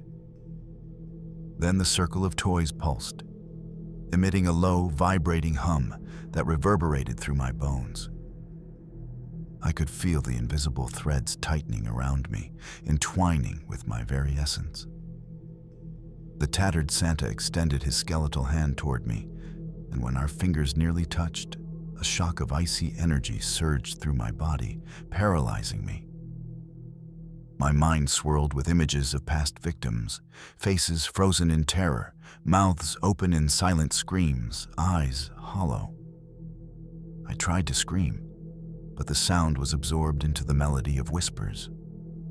The Santa's grin widened impossibly, and I realized that the figure was not human, not alive in any conventional sense. It was something older, something that fed on fear and curiosity alike, patient and methodical, a predator waiting for the right moment to claim another. The circle of toys tightened, and a low chant filled the room. Become one. Hannah. Belong to the forgotten. I knew, deep in my core, that this night would mark the end of my freedom and the beginning of an existence tethered forever to this malevolent presence. The air grew heavier, almost viscous, as if each breath I drew was being filtered through the malevolent energy of the Santa and the toys. My legs buckled beneath me, but I could not stop moving. The shadows surrounding the circle twisted and spiraled upward, forming jagged, unnatural shapes that clawed at the ceiling, stretching the warehouse into a distorted, nightmarish space. The Santa's skeletal fingers hovered mere inches from my face, and I could feel its icy intent radiating into my mind. Thoughts that weren't mine surfaced. Images of endless aisles, countless victims, all trapped in a loop of fear and obedience. My heartbeat accelerated, synchronizing with the low, vibrating hum of the circle. Suddenly, the toys shifted violently, their twisted expressions turning toward me in unison. I realized that each toy was a sentinel, a fragment of a soul the Santa had claimed, bound forever to its will. They whispered, an eerie chorus of voices layered over the Santa's distorted melody. Join. Become one. The forgotten awaits. I tried to resist, to pull away, but my body had become an instrument of the ritual. Each step closer to the center of the circle drew me deeper into a trance. The Santa's hollow eyes bore into mine, and I understood fully. There was no escape. Any attempt would only strengthen the invisible chains tethering me to this place. A cold, rasping laugh echoed through the warehouse, and the shadows twisted tighter, enveloping me in darkness, bending reality around me as the ritual approached its final act. The circles seemed to pulse with life, each toy vibrating as if breathing. My body was moving forward automatically, guided by invisible threads, my hands shaking uncontrollably. The Santa raised both arms, and the shadows around the circle expanded, stretching across the walls, wrapping around the ceiling, and pressing down like a tangible weight. I could feel my mind fracturing, thoughts slipping away as the whispered chorus invaded every corner of my consciousness. The toy's glassy eyes glimmered with a cruel light, and I saw flashes of past victims, faces twisted in horror, trapped eternally in expressions of despair. The Santa's hollow eyes bore into mine, and I felt the invisible tether snap tight, binding me completely to the entity. A sudden chill filled the warehouse, frost spreading across the floor in intricate patterns, glowing faintly with an unnatural light. The whispers became a chant, repeating the same command over and over. Belong, surrender, the forgotten calls. I tried to scream, to resist, but the sound was absorbed into the ritual, merging with the circle's energy. My body fell to my knees at the center, and I realized with a paralyzing clarity that this was the end of my freedom. The Santa's grin widened impossibly, and the circle of toys tightened, merging into a single pulsating entity with the shadows. I understood then that my soul would join the countless others who had been claimed, trapped forever within the malevolent presence of the forgotten Santa. The circle's pulse intensified, resonating with every fiber of my body. My legs were numb, my hands frozen, yet I continued to kneel, as if possessed by an unseen force. The skeletal Santa's hollow eyes bored into mine with unbearable intensity, and the whispers grew louder, a cacophony of voices layered over the pulsing hum of the toys. Each note vibrated through my chest, threatening to split my mind in two. The toys shifted again, closer this time, forming a tighter circle that pressed against my knees. I could feel the invisible threads digging into my skin, binding me more firmly to the ritual. The warehouse itself seemed to warp. The aisles bent, the ceiling twisted, and the lights flickered violently, casting grotesque shadows that moved independently. A flash of crimson light illuminated the Santa's face, revealing a grin so wide it seemed physically impossible, stretching beyond human proportions. I felt my consciousness fragment, slipping into the chorus of whispers and vibrations that now dominated my senses. I realized with paralyzing clarity that I was no longer entirely myself. I had become part of the circle, another tethered soul, feeding the entity's endless hunger. The Santa leaned closer, and the whispers sharpened into a single, horrifying command. Now, you belong to the Forgotten. Forever. My heart sank. I understood that my body, mind, and soul were no longer mine, trapped within a ritual that had claimed countless others before me. The final moment came suddenly, a terrifying stillness after the crescendo of whispers and vibration. The circle pulsed once more, violently, and then all motion stopped. The toys froze mid-shift, their glassy eyes staring into mine with the hollow emptiness of trapped souls. The skeletal Santa's grin remained wide, eternal, as if satisfied with the completion of some ancient ritual. I could feel myself dissolving, consciousness splintering, my identity blending with the malevolent presence. Every thought, every memory, every fear became part of the circle, part of the whispers, part of the pulse that bound the warehouse and the forgotten Santa together. The frost covering the floor shimmered faintly, a cruel reminder of the cold eternity I'd been dragged into. The warehouse outside returned to silence. The snow fell softly, masking the disturbance within, leaving no trace of the horror that had unfolded. I was no longer free. I had become another voice within the circle, another soul bound to the forgotten Santa, waiting for the next unsuspecting visitor to wander in. Even now, I can feel the pull, the whispers threading through the memories of those who come near. There is no escape, no redemption, only eternity within the circle of the forgotten. Come, join, and never leave. My name is Liam Turner, and this happened during a Christmas I thought would be peaceful. I had rented a small cabin in the remote woods of Vermont, hoping to escape the chaos of the city and spend the holiday alone, surrounded by snow and silence. The first night was tranquil, the kind of silence that wraps around you like a soft blanket, broken only by the occasional crack of ice underfoot or the whisper of wind through the pines. But around midnight, I noticed something unusual.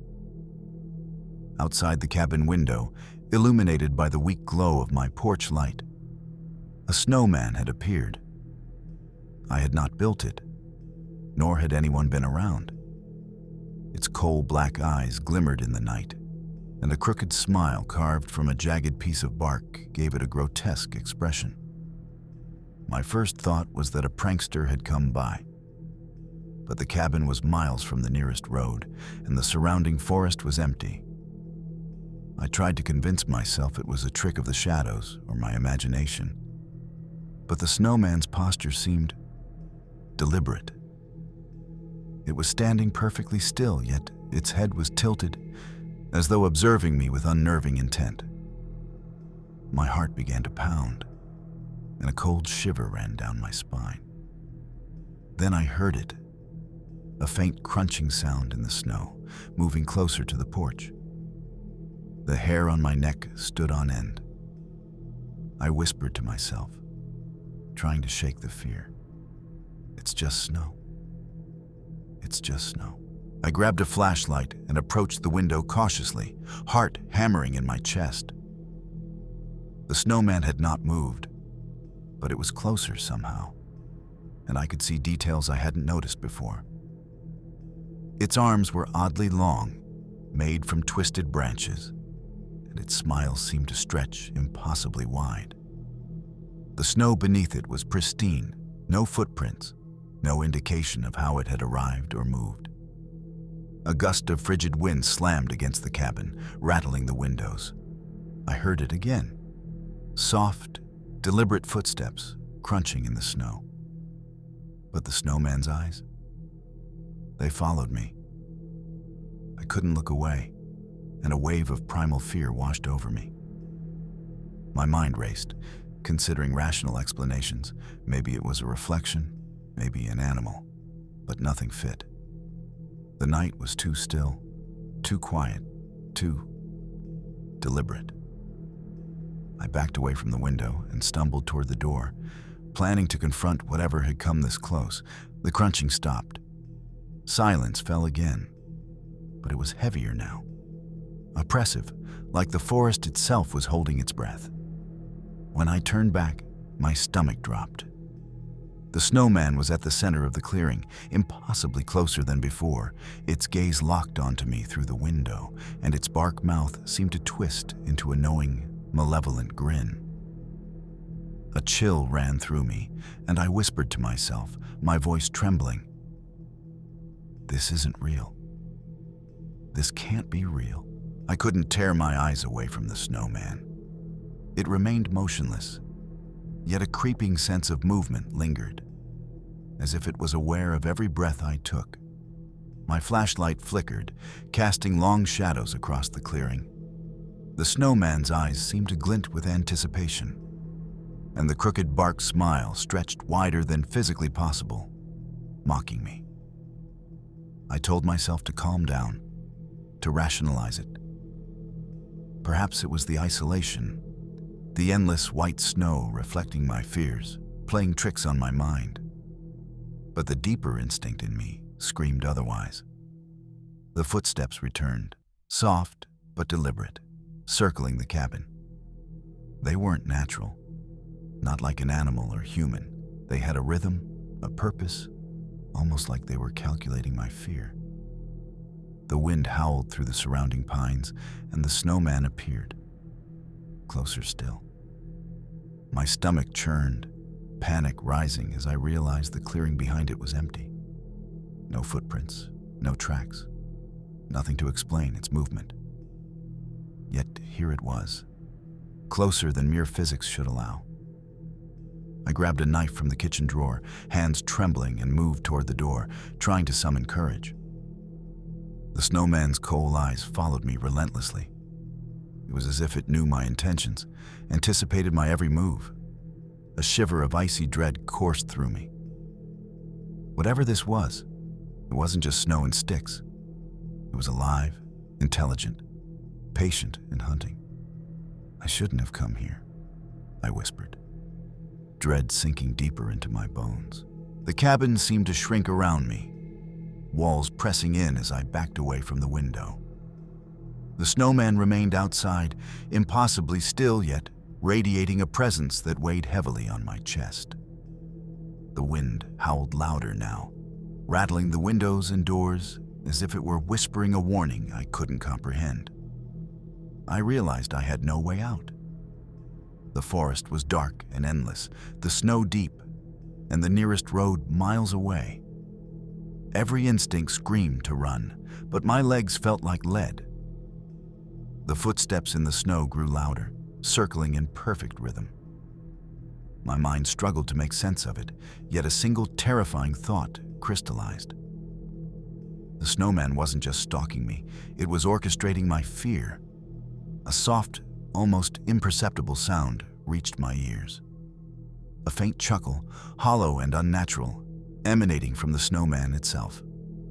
My pulse raced as I grasped the knife tighter, my knuckles white. But deep down, I knew no physical defense could save me. The snowman tilted its head, coal eyes piercing through the cabin window, and the bark mouth seemed to curl into a smile far too knowing, far too deliberate. I stumbled back, crashing into the wall, and the flashlight rolled across the floor, casting frantic, flickering light. The snowman had moved again, closer, impossibly closer, and I realized the truth with paralyzing horror. It was not bound by physics, logic, or reason. Whatever it was a predator, and I was the prey. I was the lure. The snowman's presence was suffocating now, a palpable weight pressing against my chest.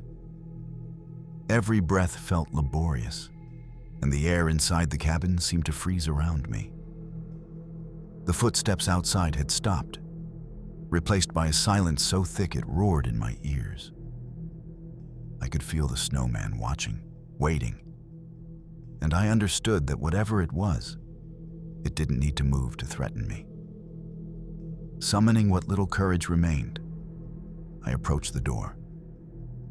My hands shook violently, the knife clutched so tightly my knuckles burned. I flung it open, prepared to confront whatever this creature of snow and malevolence truly was. The clearing outside was empty. For a moment. Then I realized I had been fooled by distance and perspective. The snowman was at the edge of the porch, impossibly close, its coal eyes glinting in the weak porch light. It didn't move in the traditional sense. It simply appeared like a shadow solidifying, a form coalescing from the night itself. Its bark mouth twisted into a grin so wide it seemed inhuman, stretching further than nature allowed. The branches of its arms flexed, unnaturally jointed, ready to grasp. I stumbled back, the snow crunching beneath my boots, sounding deafeningly loud in the oppressive silence. A voice, deep and hollow, filled my mind. You shouldn't have come here, but now you're mine. Panic surged through me as I realized the snowman wasn't just outside. It was everywhere, filling my perception, surrounding me with invisible tendrils of cold and malice. I stumbled backward, crashing into a chair, and the snowman remained only a few steps away, impossibly still yet overwhelmingly present. The porch light flickered, throwing grotesque shadows across its twisted form, making its coal eyes seem to pierce through me. My breath came in ragged gasps, each exhale frosting the air. Yet somehow the snowman's presence felt warmer, alive, pressing into me like it wanted me to surrender. The wind outside picked up, howling through the forest, but inside, there was no relief. Only the oppressive pressure of that impossibly unnatural figure. Its crooked bark mouth seemed to whisper my name, carried not by sound, but directly into my mind. Liam, come closer. I wanted to resist, to flee, but my body betrayed me. Steps forward, as if guided by some invisible force, drew me closer to the porch. The snow beneath the snowman's feet seemed untouched, yet I felt each step of mine resonate like a drumbeat in the silence. Shadows from the trees stretched unnaturally toward the cabin, curling around the corners of the structure, pressing against the walls as if trying to push me outside. Panic turned into pure dread as I realized the snowman was not merely a figure. It was a predator, patient and intelligent, existing beyond the rules of reality. Every instinct screamed that I was now trapped, a prey in a game I had never agreed to play. The wind whispered again, cold and malicious. You are mine tonight, forever. The snowman's presence became unbearable, a suffocating weight pressing down as if the cold itself had taken on a conscious, malevolent form. Every instinct screamed for me to flee, but my body felt rooted, as though invisible vines had wrapped around my legs. Its coal-black eyes followed me relentlessly, and the crooked bark smile stretched impossibly wide, radiating a sinister intelligence that sent shivers down my spine. I fumbled for my flashlight, shining it directly at the snowman, and the beam made the shadows twist violently. It seemed to recoil for an instant, then the grin widened further, mocking my attempt to assert control. The wind outside howled like a chorus of tormented souls. Yet the snowman remained unaffected, its gaze unblinking, calculating, patient. I realized then that it wasn't just the snowman. I was surrounded. Shadows from the trees twisted unnaturally, bending toward the cabin, merging with the porch's light, as if the night itself had come alive. My pulse raced, heart hammering in my chest as the snowman's bark mouth seemed to form words, echoing inside my mind. "Come. Step outside. You belong to the night." Desperation took over, and I stumbled toward the back of the cabin, searching for any means of escape. But the forest seemed endless, oppressive, every tree a dark sentinel. I understood with a cold clarity that I was caught in a trap I couldn't see or comprehend, hunted by an entity that defied nature itself, patient and eternal. I backed further into the cabin, the snowman outside unflinching, its presence expanding with every heartbeat. The shadows from the forest seemed to snake along the walls, stretching toward me, merging with the snowman in a horrifying unity of dark intent. Each flicker of the flashlight threw grotesque shapes across the porch, and the snowman's grin seemed to widen with every movement I made, impossibly stretching beyond human comprehension. The crunching of snow returned, soft at first, then deliberate, circling the cabin in a rhythm that matched my own panicked heartbeat. I felt the invisible pull of its gaze, a tether I could not break, guiding my movements, controlling my panic. Every instinct I had screamed at me to run, but my body betrayed me, as if it were already part of the snowman's design.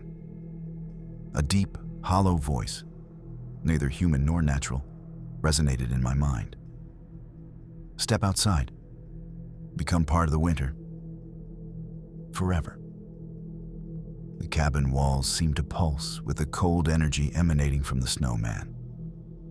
I realized that this was not a simple spirit or prank. It was an intelligent predator existing beyond logic or reality. The snow beneath its feet was untouched, yet I could sense its movement, omnipresent and calculating. I understood then, in the icy grip of horror, that I had been lured here. The snowman was patient, eternal, waiting for the perfect moment to claim another soul, and tonight, that soul was me. The final confrontation came like a frozen wave, crashing over me. The snowman's presence had become unbearable, suffocating, infiltrating my very thoughts. Every nerve in my body screamed to flee. Yet I felt rooted, as if my soul itself had been tethered to that grotesque figure outside. The shadows from the forest pressed into the cabin, merging with the snowman's form, making it impossible to tell where the creature ended and the night began. I grabbed the knife once more, shaking violently, and forced myself toward the door. The porch seemed impossibly distant, the floor stretching beneath me. Outside, the snowman's coal-black eyes glimmered like twin voids, its bark grin twisting wider, stretching further than physics should allow. I could feel its gaze burrowing into my mind, probing every fear, every weakness. A sudden gust of wind threw the door open, and I was blinded for a moment by the cold glare of the moon. The snowman was closer than ever, impossibly so, and I realized with a sickening clarity that this was no mere figure of snow. It was an intelligence, a predator, patient and eternal, feeding off fear. My breath fogged in the air as the voice echoed inside my skull. Come, embrace the winter, become one with the snow. I stumbled back, falling to my knees, and the snowman's grin seemed to stretch impossibly, absorbing the light, swallowing the porch, the forest, the cabin, and me. There was no escape, only the overwhelming certainty that my soul was claimed.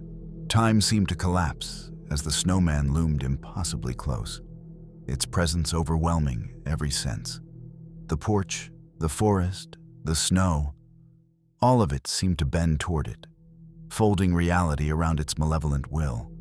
I could feel myself slipping, consciousness fracturing as its cold, hollow gaze penetrated deep into my mind.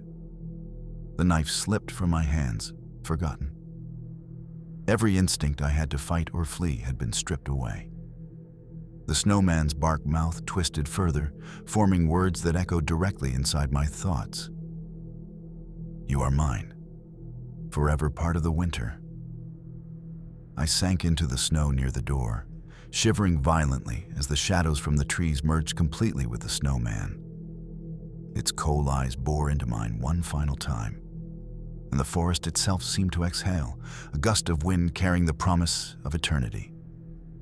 The snow beneath me sparkled, eerily untouched, as if time had frozen just for this moment. Then, as abruptly as it had begun, the wind ceased. The snowman remained, impossibly still, yet I could feel the tether pulling tighter, my consciousness now entwined with the malevolent entity. I understood with chilling clarity. The predator was patient, eternal, and I was trapped, a new soul absorbed into its endless winter. Even now, when the wind whispers through the pines or snow falls silently on the cabin, I can feel it, watching, waiting, patient. You cannot leave. You never will.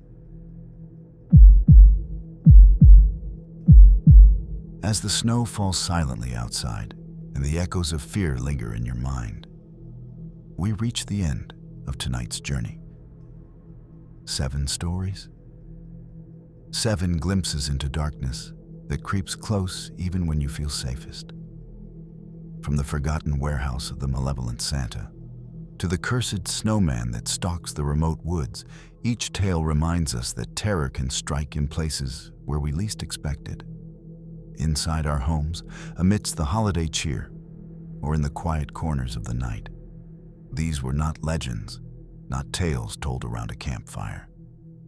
Each story you've heard tonight comes from real encounters, documented horrors experienced by ordinary people who were simply in the wrong place at the wrong time when the shadows grew hungry.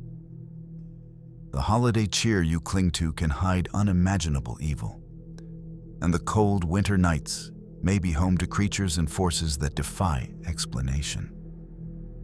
Remember, from abandoned homes to remote cabins, from creatures that should not exist to rituals older than memory, the darkness does not sleep. It waits, it watches, and it feeds on curiosity, fear, and hesitation. Thank you for joining me on this journey into the unknown. If your heart is still racing, that's exactly where it should be. Remember to stay aware, stay cautious, and remember that the world is far darker than it seems, especially when the snow falls silent. Thanks for watching. This was Dark Fears.